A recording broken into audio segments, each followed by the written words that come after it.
Disons merci pour tout ce que tu as fait au milieu de nous. Nous disons merci pour ce moment, Seigneur. Merci pour ta présence. Merci pour ton esprit. Nous faillissons, mais toi, tu ne faillis jamais. Nous passons, mais toi, tu demeures. Tu es celui qui est là pour l'éternité. Tu es notre Seigneur et tu es notre Roi. Merci pour la grâce que tu nous as faite pour être dans ta présence. Merci pour la grâce que tu nous as faite pour être tes enfants. Aujourd'hui, nous ne sommes plus étrangers à tes promesses. Nous sommes tes enfants, véritablement tes enfants. Merci pour cette grâce. Merci pour cet amour que tu ne cesses de nous démontrer. Merci parce qu'à chaque pas, tu es là, Seigneur. Merci, notre Dieu, même lorsque on ne le sent pas, même lorsqu'on ne lui réfléchit pas, toi, tu es là. Merci pour ta présence. Merci pour ton esprit. Merci pour ton esprit qui ne cesse de nous orienter. Merci, ô Dieu des armées. Merci d'avoir pris nos peines. Merci d'avoir pris nos soucis. Merci d'avoir restauré nos vies. Merci d'avoir béni nos âmes, d'avoir béni nos corps. Merci pour ta présence. Merci pour ton esprit qui est en nous. Merci pour ton esprit qui est en nous. Merci pour ton onction. Merci pour cet ensemble, Père. Nous te disons merci, ô Dieu de grâce. Nous te disons merci, notre Dieu. Merci, Jésus. Merci pour le nombre de fois qu'on n'a pas compris tes plans. Merci pour le nombre de fois qu'on a été en retard. Merci, notre Dieu. Nous te célébrons ce soir et nous t'acclamons, Jésus. Nous t'acclamons, ô Dieu de grâce. Nous t'acclamons, nous t'acclamons. Nous t'acclamons, Jésus. Gloire à toi, ô Dieu des armées. Bonsoir à tous. C'est un privilège pour moi ce soir d'être là, de partager avec nous sur un sujet très important. C'est quelque chose que Dieu ne cesse de m'enseigner. Ce soir, ce n'est pas seulement un thème qui est tiré des méditations et autre chose, mais c'est quelque chose que Dieu m'a personnellement enseigné. Et vous savez, quand Dieu vous enseigne, il y a des moments où vous tombez, vous vous relevez, vous apprenez encore et vous marchez avec lui. C'est ça la beauté même de la vie chrétienne. Des choses que tu n'as pas comprises aujourd'hui, demain tu peux les comprendre. Et le jour suivant, tu peux encore tomber, il peut encore te relever, ainsi de suite. Que Dieu soit béni. Ce soir, je vais parler sur ce thème intitulé « La peur, un véritable adversaire sur le chemin de la destinée ». La peur, un véritable adversaire sur le chemin de la destinée. Je vais plus me focaliser sur Nombre 13, du premier verset au deuxième. On va sauter, on va lire le verset 16 jusqu'au 21e verset. Et puis on va sauter, on va lire 25e au 33e verset. Je ne voulais pas lire tous les chapitres. Et deuxièmement, on va lire Apocalypse 12, 11.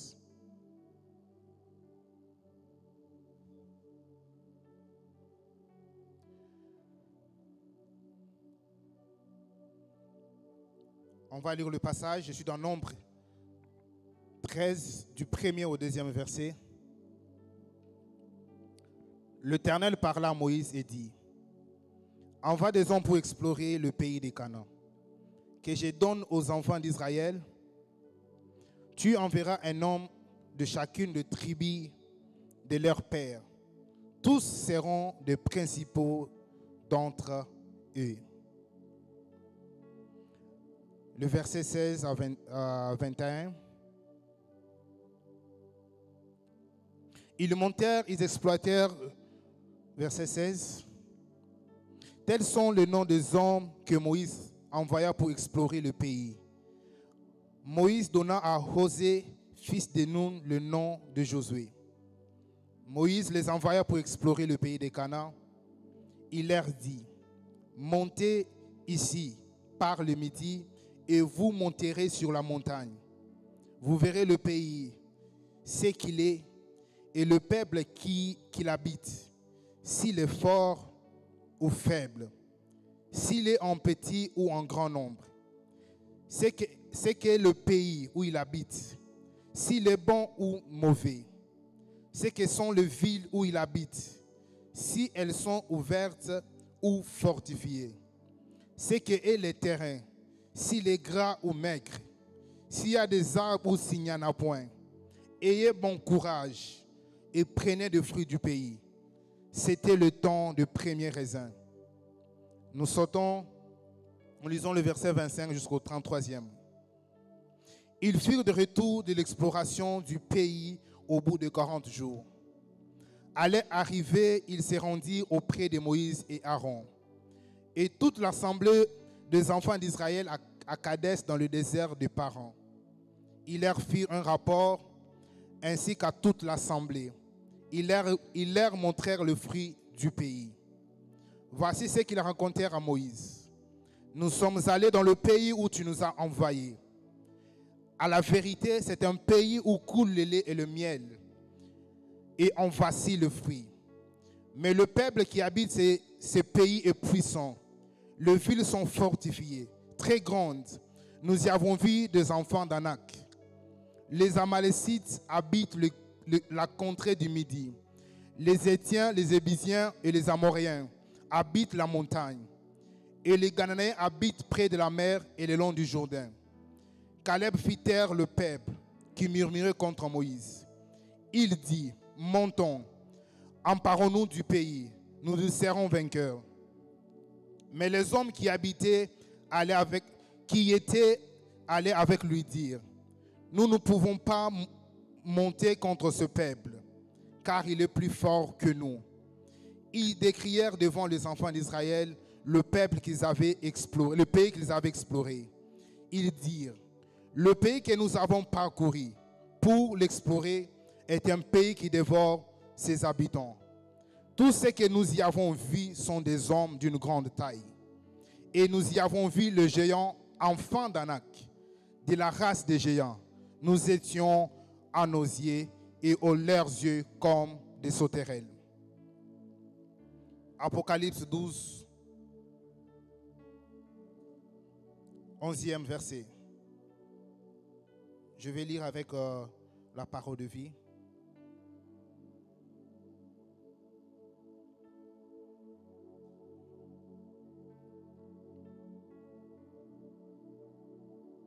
Apocalypse 12.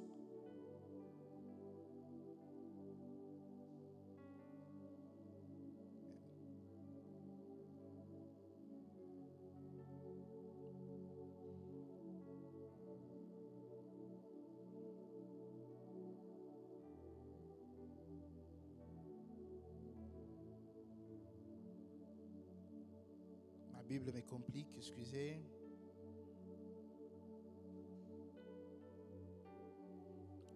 Apocalypse 12, verset 11. Nos frères ont remporté la victoire sur lui grâce au sang de l'agneau et à la parole dont ils ont témoigné. Ils n'ont pas épargné leur vie. Ils étaient prêts à mourir. Que Dieu bénisse sa parole. Ce soir, nous allons échanger sur le thème « La peur, un véritable adversaire sur le chemin de la destinée ». J'ai observé plusieurs enfants de Dieu, ou j'ai observé aussi dans ma propre vie, que plusieurs prient, ce ne sont pas des prières qui manquent. où ce ne sont pas les sacrifices qui manquent aux enfants de Dieu. Les enfants de Dieu font assez de sacrifices. Ils prient beaucoup. Ils jeûnent beaucoup. Ils font des choses que Dieu leur demande. Mais les choses n'arrivent pas seulement à décoller. Et j'ai observé plusieurs enfants de Dieu, priant Dieu, venant à l'église. Mais lorsqu'ils quittent l'église, étant de peurer, être comme des gens qui ont peur. Et plusieurs n'ont pas évolué dans leur marche avec Dieu. Plusieurs ne sont pas entrés dans la possession de leurs promesses parce qu'ils ont peur. Alléluia. La peur est comme un facteur ou quelque chose que l'ennemi utilise dans notre temps pour empêcher aux enfants de Dieu de prospérer ou d'être véritablement dans des promesses de Dieu ou de jouir efficacement des promesses de Dieu. Parce qu'il y a quelque chose que l'ennemi utilise ou quelque chose que j'ai vu. Pour qu'une personne te rende de plus en plus faible, il ne suffit pas seulement que la personne puisse t'attaquer. Il suffit que la personne attaque tous tes moyens de défense. Ou que la personne puisse attaquer les fondements. Et là, la personne t'a attaqué. La meilleure façon de fatiguer l'ennemi, ce n'est pas de l'attaquer. C'est de devenir de plus en plus fort. Que lorsqu'il va t'attaquer, il va t'attaquer plusieurs fois jusqu'à ce qu'il se fatigue. Et là, toi, tu peux l'attaquer. Et de nos jours, l'ennemi n'attaque pas seulement les enfants de Dieu. Il crée certaines choses qui font à ce que les enfants de Dieu deviennent de plus en plus faibles. L'ennemi n'a même pas attaqué. Il a rendu juste quelque chose. Et nous sommes devenus faibles. Et lorsque tu deviens faible, l'ennemi ne peut pas t'attaquer encore. Pourquoi? Parce que tu n'es plus utile. Tu ne peux plus agir. Et la peur, c'est quelque chose qui paralyse les enfants de Dieu. Qui fait assez que les enfants de Dieu soient paralysés. Soient paralysés par rapport à l'action de Dieu. Soient paralysés par rapport à des promesses de Dieu. Ils ne peuvent pas y entrer. Pourquoi? Parce qu'ils ont peur. Et ce soir, nous allons le voir. Dans la Bible, Dieu nous montre les armes que Dieu nous montre, que la Bible nous montre. Souvent, ce sont des armes qui sont des armes défensives. C'est que Dieu, lorsqu'il vient vers nous, il veut à ce que nous puissions devenir de plus en plus forts. Il veut à ce que notre moyen de défense soit plus efficace. À tel point que quand le diable nous attaque, il nous attaque tellement fort et que lorsqu'il se fatigue, nous pouvons aussi l'attaquer.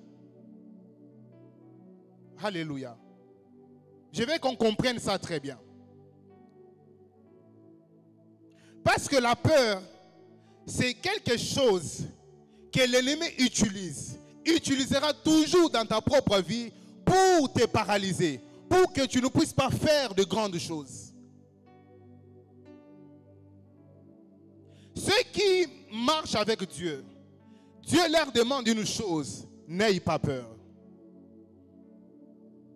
À chaque fois que Dieu veut commencer quelque chose avec une personne, ou il veut débuter avec une personne, Dieu déteste un langage de la peur. Alléluia. Lorsqu'il croise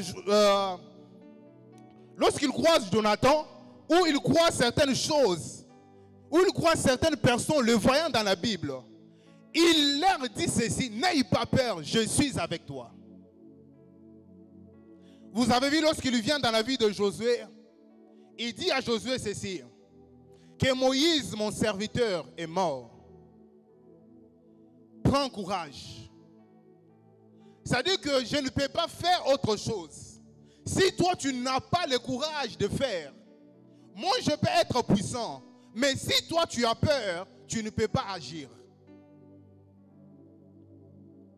Alléluia.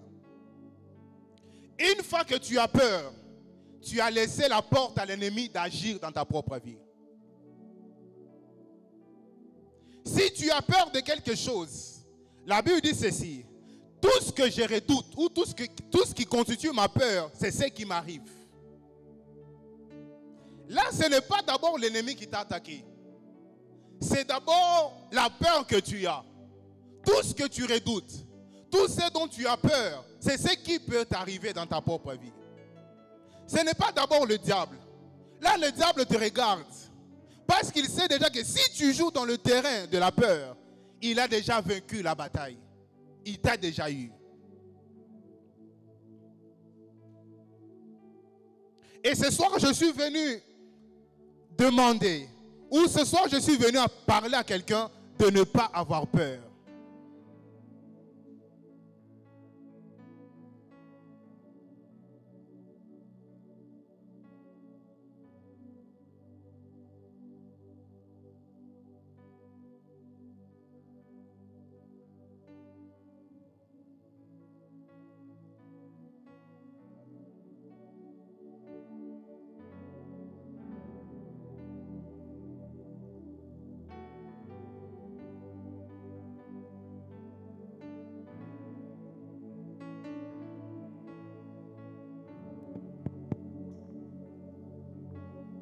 Je disais ceci, que la peur, c'est quelque chose que l'ennemi utilise afin d'apporter ou de remporter la victoire sur toi. Et lorsque tu as peur, l'ennemi peut profiter. Vous savez, avec le temps, au fur et à mesure que nous parlons avec les gens, on entre en contact avec beaucoup de gens. Il y a des gens qui ont développé des maladies. Pas que ce sont des maladies physiques, mais ce sont des maladies psychologiques. Et nous appelons ça maladie psychosomatique. C'est-à-dire quelque chose qui commence dans la psychologie, qui peut atteindre le corps. Ce n'est pas d'abord l'ennemi qui t'a attaqué, mais c'est la peur. Et la plus grande peur vient des choses que nous pensons, des choses que nous avons vues. Mais sur lesquelles nous avons eu à penser. Tu as vu la chose, mais tu commences à penser autrement. Alléluia. Tu as vu quelque chose qui est passé. Tu as vu quelque chose qui est arrivé. Mais tu commences à y penser. La chose n'est pas arrivée sur toi. Mais tu commences à voir toutes les conséquences possibles. Une personne un jour m'a dit, docteur, j'ai eu tellement peur que j'ai commencé à sentir les effets de cette maladie-là.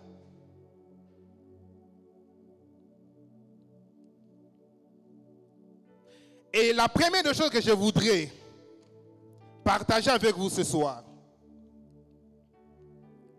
c'est que la peur fait dans la vie de plusieurs enfants de Dieu.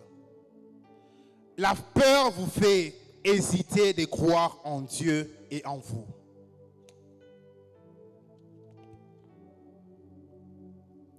La peur vous fait perdre tout le repère de la foi. Si vous commencez à avoir peur, vous avez commencé à perdre le repère de la foi. Parce que Dieu ne marche jamais avec quelqu'un qui a peur. Il faut que la peur quitte pour que tu puisses commencer à marcher avec Dieu. Lorsque Christ croise le disciple, lorsqu'il marche sur les eaux, les disciples ont crié, ils ont dit qu'il était fantôme. Mais la première des choses que Dieu dit à ses disciples, Christ dit à ses disciples, il dit ceci, n'ayez pas peur, c'est moi. Avant que Dieu ne fasse un miracle pour toi, il doit se rassurer que tu n'as pas peur. Parce que la peur fait à ce que tu puisses hésiter de ta foi et puisse aussi faire à ce que tu ne puisses pas croire en toi. La peur et la foi ne sont pas jumelles. Là où il y a la peur, il n'y a pas de foi. Si tu as peur, tu ne peux pas me dire que tu as la foi. Les deux sont antagonistes. Soit c'est l'une, soit c'est l'autre. Tu ne peux être un homme de foi lorsque tu as peur. Tu ne peux pas être un homme de foi. Et la peur fait à ce que la puissance de Dieu ne puisse pas agir dans ta propre vie. Dieu est puissant. Dieu agit bien sûr. Mais lorsque tu as peur, tu as comme l'impression que tu es en train de paralyser son action dans ta propre vie. L'histoire que nous avons lue, c'est un peuple que Dieu a pris de l'esclavage de l'Égypte. C'est une histoire que nous connaissons. C'est un peuple qui est prêt à entrer dans la terre promise. Et c'est Dieu qui parle à Moïse. Dieu dit ceci: choisis 12 personnes de la tribu d'Israël et tu dois envoyer ces gens explorer la terre promise. Et ces gens, lorsqu'ils sont partis, ils ont bien sûr exploré la terre promise. Aucun mal ne lui est arrivé. Mais à leur retour, ils ont commencé à parler en mal de ce qu'ils avaient vu. Ils ont commencé à dire que ces gens sont plus géants, plus puissants que nous. Ils sont forts. À leurs propres yeux, nous étions comme des sauterelles. Et à nos propres yeux, nous-mêmes, nous étions comme des sauterelles. Dieu était puissant. Dieu est puissant. Mais Dieu ne pouvait pas continuer la marche avec eux. Parce que c'était les gens qui avaient peur. Et Dieu a décidé que leur action s'arrête là. Leur marche avec Dieu s'arrête là. Pourquoi? Parce qu'ils avaient peur. Ils ont mis en cause la puissance de Dieu. Ils ont mis en cause la foi qu'ils avaient envers Elohim. Pourquoi? Parce qu'ils avaient peur. Tu ne peux pas faire plus lorsque tu as peur. Tu ne peux pas aller loin avec Dieu lorsque tu as peur. Tu ne peux pas dire que tu as la foi lorsque tu as peur. La Bible dit ceci: je puis tout par celui qui me fortifie. Si tu peux faire quelque chose, c'est parce que Dieu te fortifie. Tu ne peux rien par toi-même. Et lorsque tu as peur, tu donnes l'impression que si tu peux quelque chose, ça dit que si toi tu es puissant. Ceux qui ont peur donnent cette impression à Dieu. Ils donnent l'impression que c'est lorsqu'ils sont puissants qu'ils peuvent quelque chose. Avec Dieu, on ne marche pas comme ça.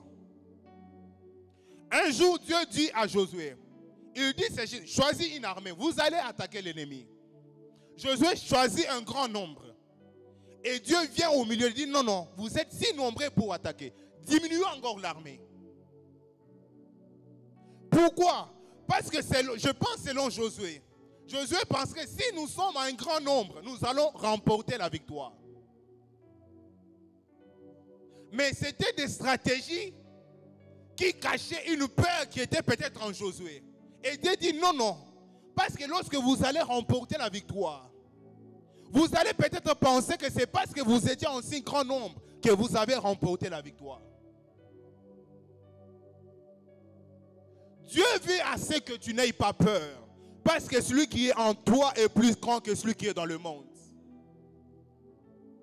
Il veut te rassurer que tu aies foi en toi. Écoutez, Christ dit aux disciples ceci: croyez en moi et croyez en Dieu. Croyez en un Dieu qui est invisible. Mais croyez en moi qui suis physiquement là. Et celui qui dit qu'il est physiquement là, il n'a pas d'armée. Mais il demande aux disciples, croyez en moi.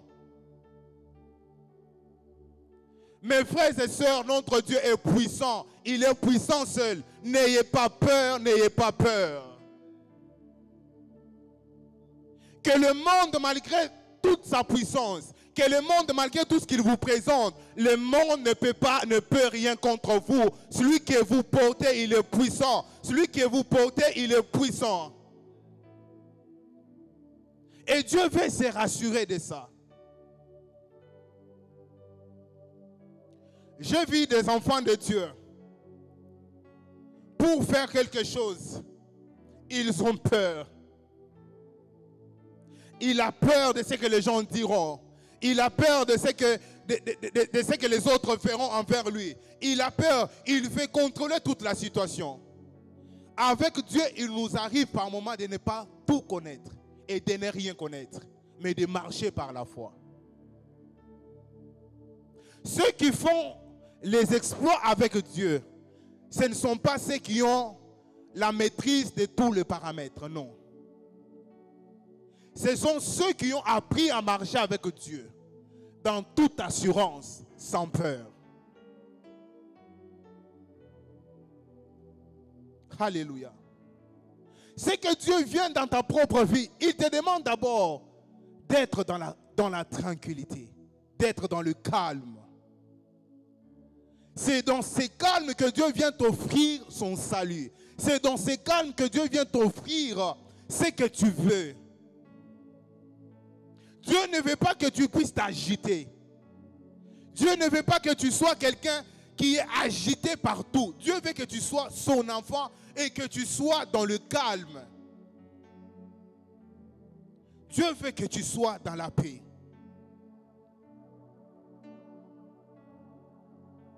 Il dit à Jérémie ceci: je t'ai choisi parmi ton peuple. Tu es presque seul. Mais si tu trembles devant ce peuple, moi je te ferai trembler. Parce que Dieu ne marche pas. Dieu ne fait pas des exploits avec les gens qui ont peur. Si tu as peur, Dieu te fera trembler. Si tu as l'impression que c'est lorsque tu maîtrises tout, c'est lorsque tu as le contrôle sur tout que tu es rassuré, Dieu ne pourra pas faire les exploits avec toi. Dieu veut que tu puisses enlever la peur. Qu'est-ce qui te fait peur? Tu as foi parce que tu connais tout. Tu as foi parce que déjà le plan de demain, tu le maîtrises déjà. Tu as foi parce que quelqu'un t'a promis.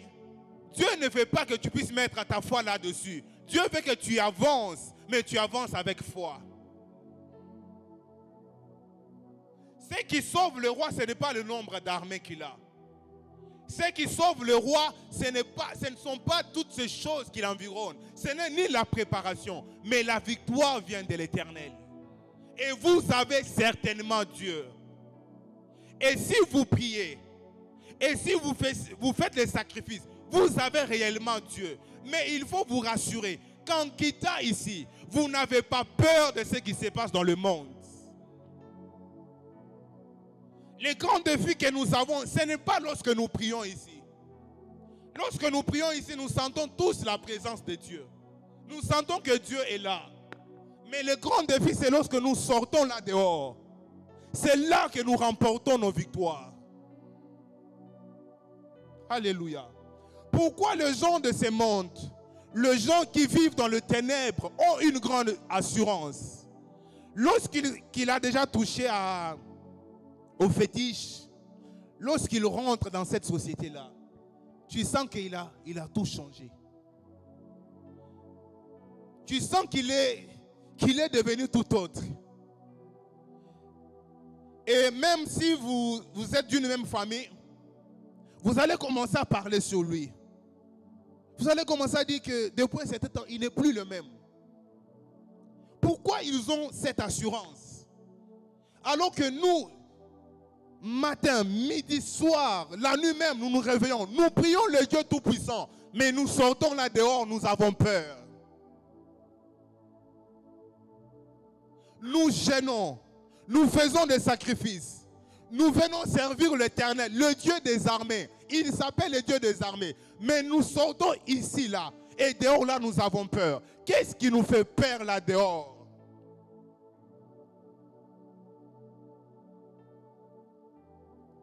N'est-il pas écrit que tout ce qui existe n'a pas été créé sans elle? En elle, il y avait la vie. On parle de la parole de Dieu. Tout ce qui existe a été créé par notre Dieu. Tout ce qui existe a été créé par notre Dieu. Et lorsque nous avons peur, nous n'avons plus foi en lui. Et lorsque nous n'avons plus foi en lui, nous ne sommes plus agréables à Dieu. Ça nous empêche d'avancer.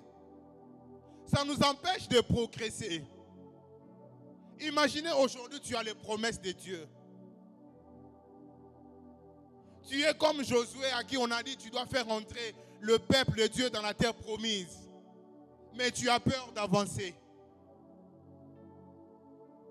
Comment est-ce que cette promesse va arriver? Dieu ne descendra pas sur la terre pour faire ce que toi tu dois faire. Tu dois avancer, mais en croyant sur lui, en mettant ta foi en lui, tu dois avancer. Il est de ta responsabilité de ne pas avoir peur. Et c'est ce que Dieu te demande ce soir, de ne pas avoir peur. Qu'est-ce qui t'effraie? Qu'est-ce qui crée en toi le doute quand tu regardes les choses? Qu'est-ce qui t'effraie? Moi, je pensais que c'était la parole de Dieu qui devait créer en toi la crainte. C'était la parole de Dieu qui devait t'enflammer. Mais non. C'est le monde qui te fait peur. C'est demain qui te fait peur. Qu'est-ce qui te fait peur? Ce n'est pas ça la vie chrétienne. La vie chrétienne, c'est affronter le monde, sachant que je suis plus que vainqueur. C'est d'être là dehors avec eux. Ils ont travaillé la nuit. Ils ont ensorcelé la nuit. Ils ont mis des fétiches la nuit. Être au milieu d'eux, sachant qu'il n'y a rien qui peut te toucher. C'est cette assurance que Dieu nous donne. C'est cette assurance que Dieu nous donne.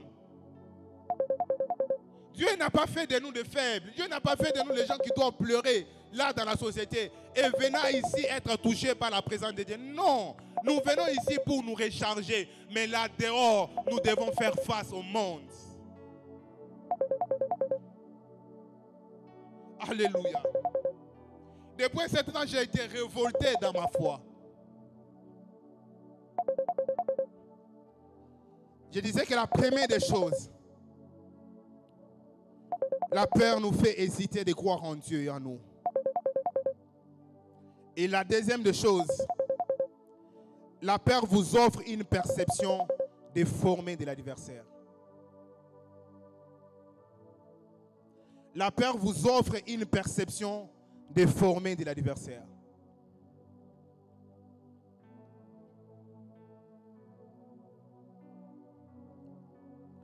L'une des choses qui est arrivée aux enfants d'Israël, c'est lorsqu'ils ont regardé le fils d'Anak. Ils les ont regardés, ils ont dit, ce sont les géants. Une perception erronée de l'adversaire. Et c'est une arme qui est utilisée par l'ennemi. L'ennemi sait que si tu as une perception erronée de lui, tu ne peux plus avancer. Alléluia. L'ennemi sait très bien. Il suffit que tu aies une perception erronée de lui, de ce qu'il est en réalité. Tu ne pourras pas faire face à lui.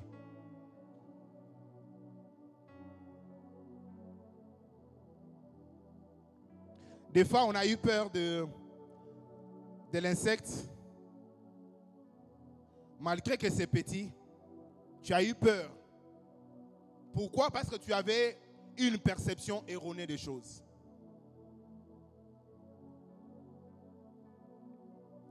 Il faut savoir que une fois que ta perception n'est plus réellement ce que Dieu veut, ou n'est pas en accord avec Dieu voit, l'ennemi l'emportera toujours sur toi.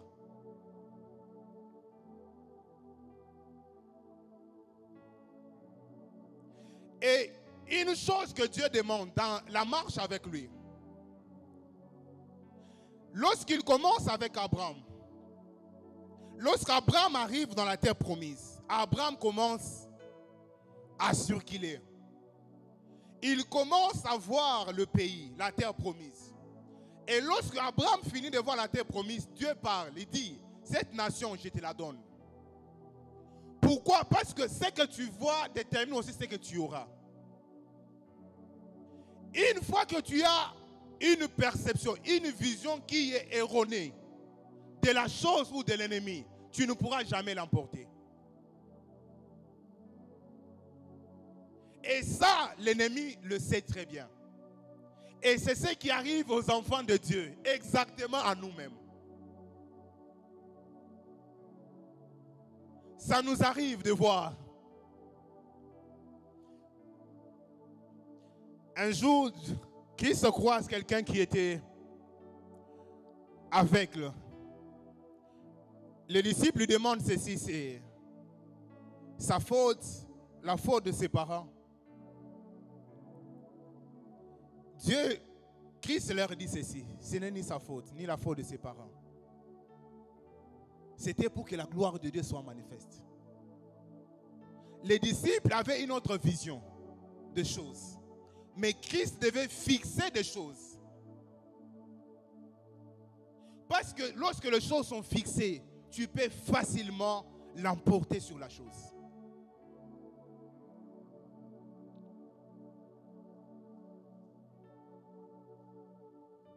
L'ennemi veut que tu combattes, mais que tu combats dans un mauvais angle. Il veut que tu fournisses assez d'efforts, mais que tes efforts soient dirigés vers une mauvaise cible.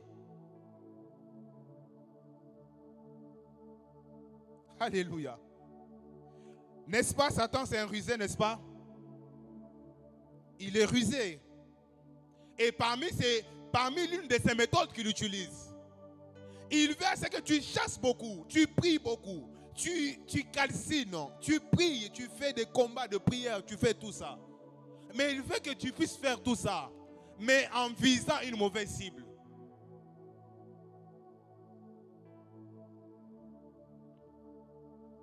Alléluia.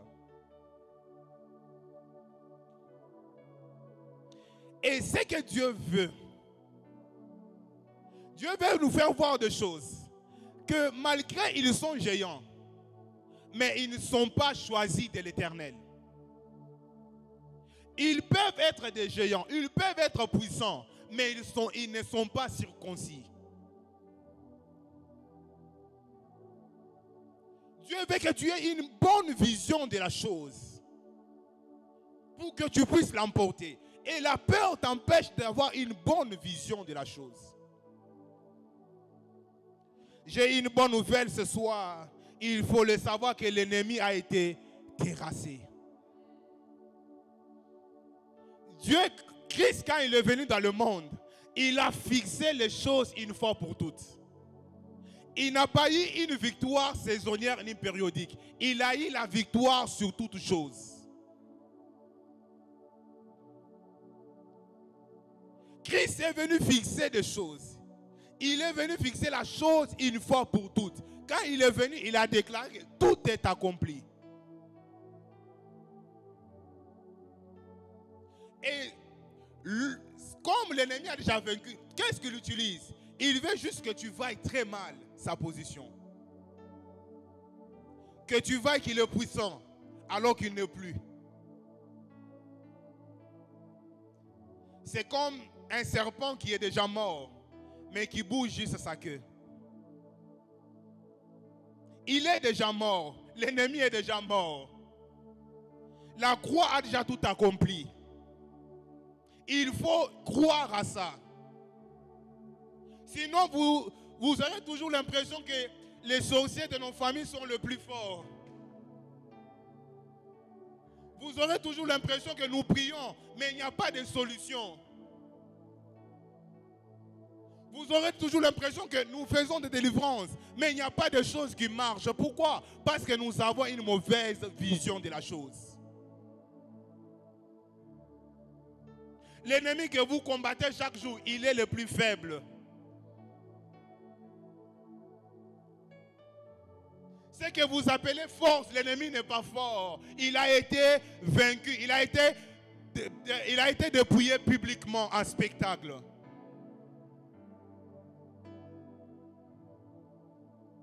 C'est comme quelqu'un qui veut déjà mourir. Tout s'est déjà arrêté. Mais il est agonisant. Il vous donne l'impression qu'il est encore en vie. Il n'est plus en vie. La croix a tout accompli. La croix a tout accompli. Un jour, le serviteur d'Élisée avait aussi une mauvaise vision des choses.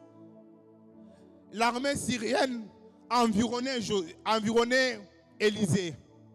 Et le serviteur avait peur. Alors que Élisée n'avait pas peur. Élisée dit à Dieu, il demande à Dieu, il dit, ouvre les yeux de mon serviteur, afin qu'il voie l'armée qui nous entoure. Frères, nous avons des armées qui nous entourent. Nous ne marchons pas seuls. Nous avons des anges qui nous entourent. C'est toi qui as la mauvaise vision. Si nous n'avons pas toutes ces choses, c'est-à-dire ce que nous venons faire en cellier, c'est en vain que nous venons en cellier. Si nous ne croyons pas que l'ennemi n'a plus rien à nous faire, que Christ a tout accompli, nous ne venons rien faire en cellier. Parce que c'est pour cela qu'il est venu. Sinon, il ne serait pas venu. Sinon, il ne serait pas venu.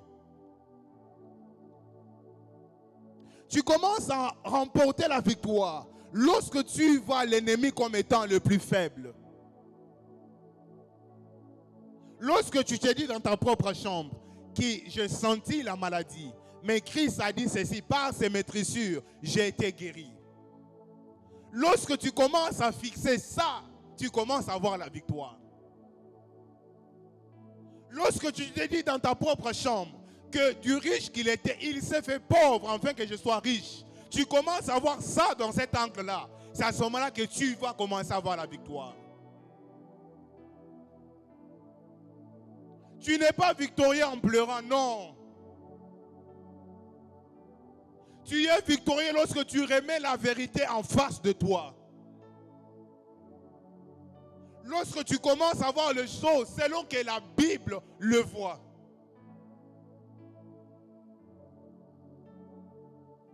Sinon, tous ces efforts sont en vain.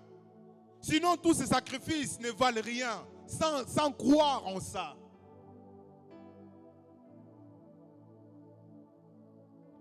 Sans croire que l'ennemi n'a plus de pouvoir sur nous. Pourquoi nous les chantons? Pourquoi nous disons que nous avons la victoire sur l'ennemi? Et mais pourquoi nous ne marchons pas en ayant en nous, en étant conscient que lorsque je marche, je ne marche pas seul, je marche avec Dieu. C'est ça, c'est que Dieu veut de nous. C'est ça, c'est que Dieu veut de nous. Sinon, l'église primitive n'allait pas aller plus loin, n'allait pas évoluer. Pourquoi? Parce qu'au fur et à mesure qu'on le persécutait, il devenait de plus en plus puissant. Parce qu'ils avaient une autre vision de la chose.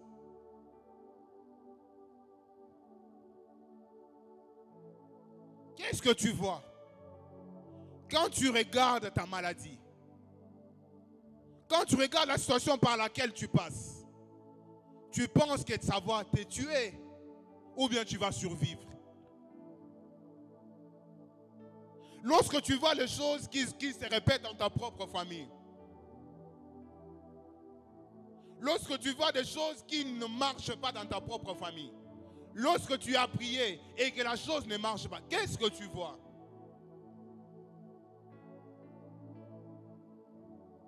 Et lorsque tu penses que l'ennemi est puissant, lorsque tu penses que l'ennemi est puissant, Dieu ne peut rien pour toi.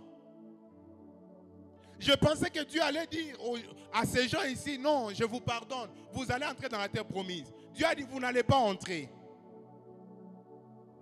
Parce que vous avez peur. Vous avez fait les éloges. Vous avez fait à ce que l'ennemi soit vu, soit glorifié au milieu de mon peuple. Vous ne m'avez pas glorifié.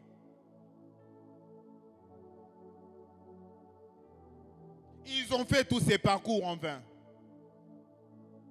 Est-ce que c'est en vain que tu pries? Tu ne penses pas qu'il y a un Dieu qui prend soin de toi? Est-ce que c'est en vain que tu viens en cellier, tu pries, tu fais toutes ces choses? Est-ce que c'est en vain? Tu ne penses pas qu'il y a quelqu'un de supérieur qui gère ta propre vie? Sinon, toutes ces choses ne valent rien s'il n'y a pas une œuvre qui a été accomplie. Nous sommes là, nous sommes à ce stade, nous sommes là ici. Pourquoi? Parce qu'il y a quelqu'un qui a fait son œuvre et il l'a accompli. C'est pourquoi nous sommes là. Ce n'est pas parce que nous avons cru à un homme, c'est parce que nous savons qu'il y a un Dieu qui nous connaît et qui marche avec nous, qui nous défend. Arrête d'avoir peur de l'ennemi. Arrête de faire de l'ennemi ce qu'il n'est pas. Lui-même, lorsqu'il te regarde, il dit, je ne suis pas ce que tu dis de moi là. Je ne suis pas ce que tu dis de moi là. Parce qu'à chaque fois que l'ennemi se rappelle, il se rappelle justement de ce que Christ a fait de lui. Il se rappelle de ce que Christ a fait de lui. Mais lorsqu'il te regarde, tu as peur. Et si tu as peur, tu ne sauras pas aller sur lui avec Dieu.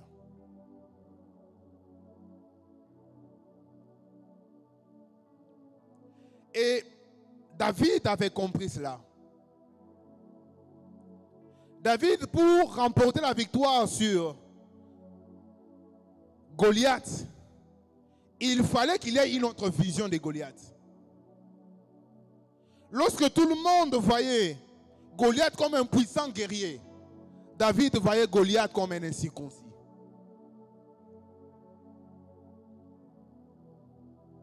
Et lorsque tu appelles quelque chose par sa faiblesse,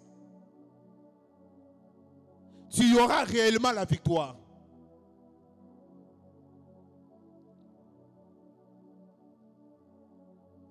Il est démontré, je lisais une revue, il est démontré que la plupart des malades qui survivent du cancer, ce sont des malades qui croient que le traitement va marcher. Et la plupart des gens qui meurent du cancer, ils sont ceux quand on découvre le cancer, ils disent, c'est fini pour moi. Je vais mourir. Pourquoi? Parce qu'ils ont surestimé la chose. Et la chose devient puissante. Je veux que ce soit que tu arrêtes d'avoir peur. Parce que tu as Dieu. Et la troisième des choses pour finir ce soir, je dois respecter mon temps. La peur vous donne l'illusion que les issues de la situation sont étroites. La peur vous donne l'illusion que les issues de la situation sont étroites. La peur vous fera dire que vous avez peu de chance. C'est ce que ces hommes ont dit. Ils ont dit ceci, ils sont tellement puissants que nous ne pouvons pas remporter la victoire. C'est que nos chances d'être victorieux sont tellement minimes. La peur te fera voir qu'il n'y a plus d'alternative pour toi. Et ça va te bloquer.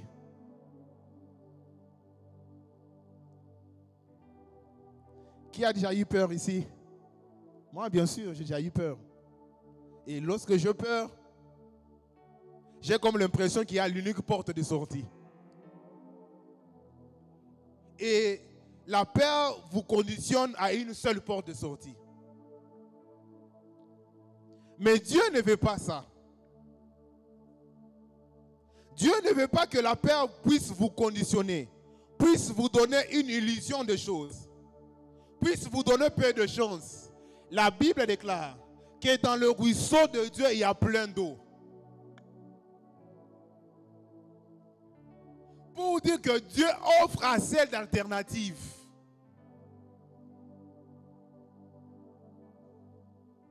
Mais lorsque la peur vous environne, lorsque vous avez peur, vous avez l'impression que Dieu n'a plus la porte de sortie. C'est l'unique porte qui restait pour toi.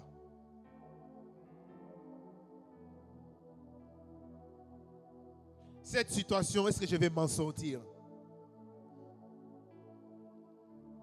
Est-ce que je vais m'en sortir? Ça devient tellement bizarre que je ne sais pas où passer. J'aimerais vous dire, Dieu peut utiliser même un corbeau en votre faveur. Même lorsqu'il y a la sécheresse n'est pas là en haut. Les fournisseurs d'en haut continuent à travailler. Et il travaillera. S'il ne passe pas par un homme, il passera par les oiseaux. S'il ne passe pas par les gens qui sont friqués, il passera par une veuve et une veuve va te nourrir. Pourquoi? Parce que Dieu ne veut pas être limité par un seul moyen. Dieu, il a ses propres ressources à lui. Et c'est que l'ennemi veut nous faire voir. Il veut nous faire voir qu'il n'y a qu'une seule voie de sortie. Et lorsque tu fais l'examen dans ta propre vie, combien de fois tu t'es senti au bout? Et malgré le moment où tu te disais que je suis au bout, tu avais quand même vu la voie de sortie. Pourquoi? Parce que Dieu n'utilise pas nos propres chemins. Dieu a ses propres voies à lui. Et la peur t'arrête. La peur te dit ceci, que tu as peu de chances de réussir. Lorsque tu veux t'engager dans cette affaire, tu ne peux pas réussir. Parce que ceux qui se sont engagés avant toi, ils ont échoué. C'est ça ce que la peur te dit. Tu veux aller là-bas? Non. Tout le monde qui est parti là-bas a échoué. Comment toi tu vas réussir? Est-ce que toi tu as déjà vu quelqu'un devenir riche dans ce genre de choses-là? Parce que la peur te donne la carte du début et de la fin. Il te dit, lorsque je vais commencer, je vais finir comme ça.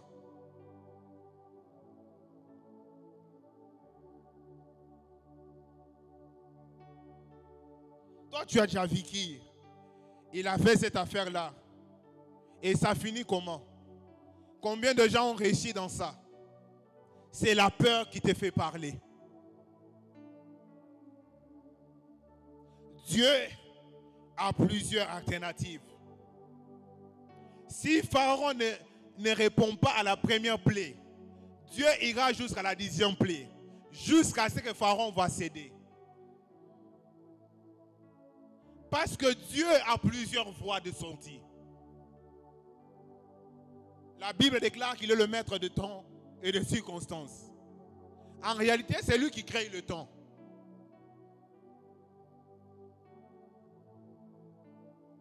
Il veut que tu n'aies pas peur. Qu'est-ce qui te fait peur? Qu'est-ce qui fait peur à ta vie? Ce soir, j'avais voulu vous partager ce que j'avais à cœur. Nous venons en ce lieu chaque fois.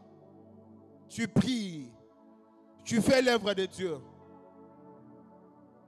Est-ce que quand tu te regardes, est-ce que tu prends le risque?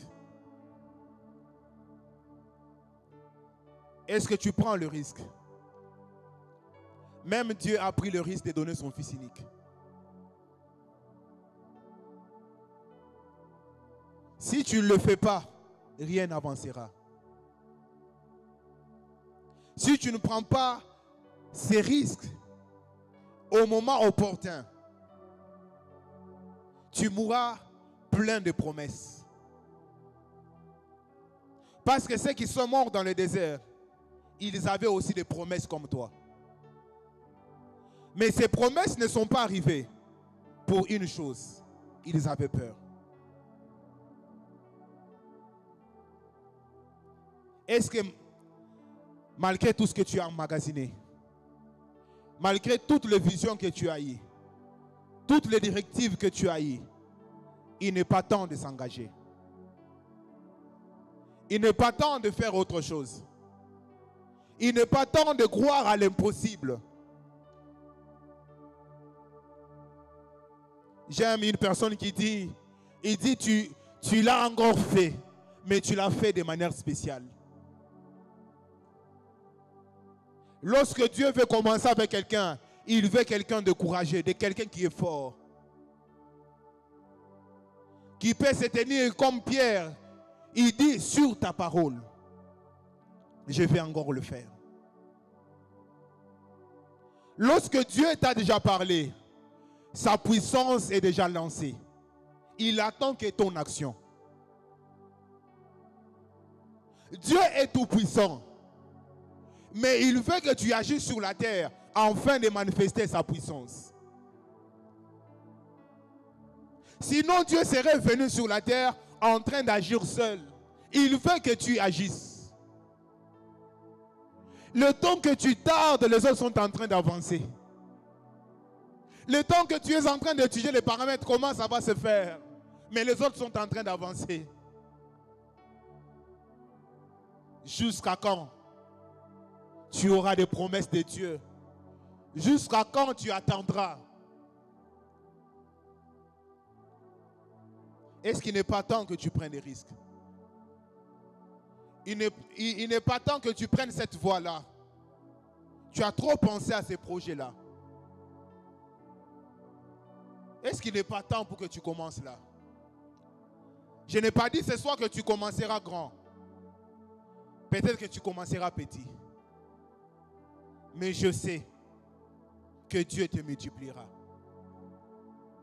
Je sais que Dieu te fera arriver quelque part. Mais il faut commencer. Il faut braver la peur. Il faut enlever la peur. Parce que Dieu est avec toi. Et tout ce que tu auras trouvé bon à faire, fais-le parce que Dieu est avec nous. Dans cette saison, Dieu est avec nous. Mais il faut qu'on passe à l'action. C'est le message que j'avais ce soir. Pour nous tous. Que Dieu nous bénisse. Est-ce que tu peux prier? Tu peux t'élever là où tu es. Je veux que tu commences à prier. Que tu dises comme le psalmiste. Il dit que l'Éternel est le soutien de ma vie. Qu'est-ce qu'un homme peut me faire? Je n'aurai pas peur. Est-ce que tu peux faire cette prière-là? Est-ce que tu peux faire cette prière-là? Est-ce que tu peux faire la prière? Est-ce que tu peux faire cette prière-là? Tu es longtemps resté là où tu es là. Il est temps que tu passes à autre chose. Il est temps que tu passes à autre chose. Tu devrais être assis loin. Tu devrais déjà y arriver. Tu devrais déjà y arriver. Il y a longtemps que tu serais arrivé. Tu pouvais déjà être loin. Qu'est-ce qui t'a arrêté? C'est la peur qui t'a arrêté. Est-ce que tu peux prier? C'est la peur qui t'a arrêté.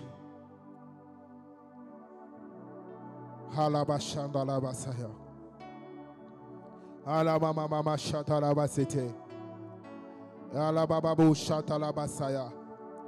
Erakaya manda la bababo saya. L'Erikaya manda la basete. L'Éternel est ma lumière et mon salut. De qui aurais-je crainte? L'Éternel est le soutien de ma vie. De qui aurais-je peur? Quand de méchants s'avancent contre moi pour me dévorer ma chair, ce sont mes persécuteurs et mes ennemis qui chancellent les tombes. Si une armée s'est campée contre moi, mon cœur n'aurait aucune crainte. Si une guerre s'est levée contre moi, je serai malgré cela plein de confiance. Plein de confiance dans cette saison. Plein de confiance dans cette saison. Je vais avancer. Je vais avancer. Je sais que tu es avec moi. Je sais que tu es avec moi. Même dans l'ombre, dans la voie de l'ombre de la mort, je n'aurai pas peur. Parce que tu es avec moi. Parce que tu es avec moi. Parce que tu es avec moi. Parce que tu es avec moi. Parce que tu es avec moi.